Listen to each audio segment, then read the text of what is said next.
The creative process is not always about proving that you were right at the beginning. It's about setting up a way to discover an idea.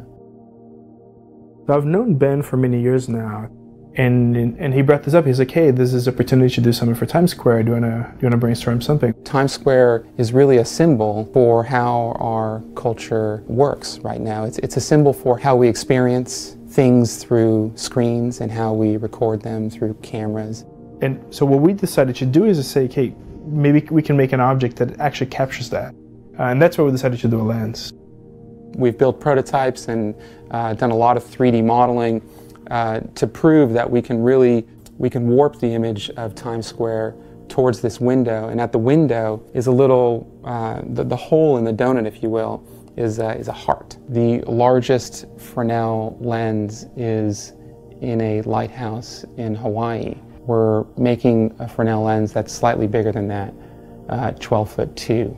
Technically, we have the largest Fresnel lens in history. The way Fresnel lenses had been made traditionally is using glass. And we wanted to try something more 21st century. Marcelo was telling us about Formlabs and how you developed this resin that can be clear. We really wanted to feature that. The challenge has been how to do that at scale.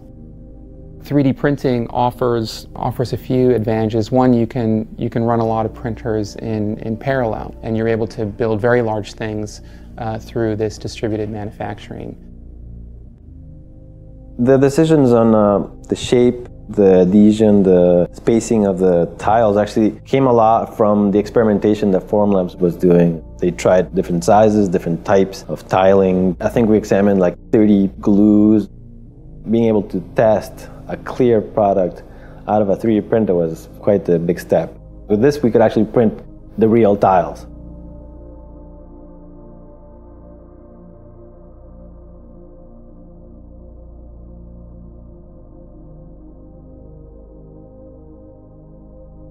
We wanted to make sure that this structure is structurally sound. It's in the middle of Times Square. There's 400,000 people a day that walk by Times Square.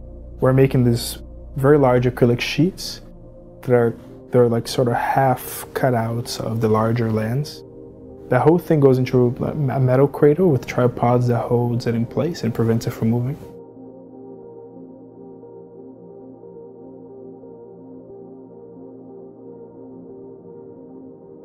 Now comes the lamination of the 3D prints, and that will really give it the optical effect.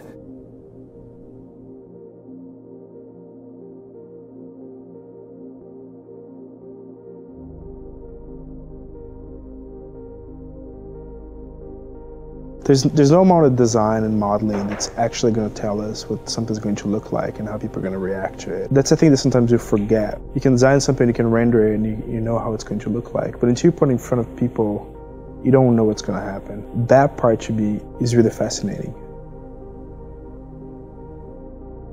What I think is going to really happen when we put it on Times Square is that it would then be surrounded by hundreds and thousands of people.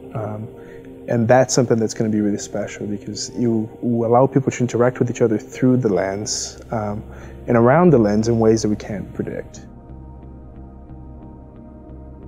What's really special about Times Square is that it really brings every kind of person there, from all over the world and every age, every background. We would not have proposed this a year ago. We really wanted to show the world that this kind of experiment in seeing at this scale is something uniquely possible now. If you look at sort of the tools of design and the ways we've manufactured things, they've sort of been the same for many years. But I think 3D printing has pushed that a magnitude over in terms of automation, in terms of geometries that were realizable before.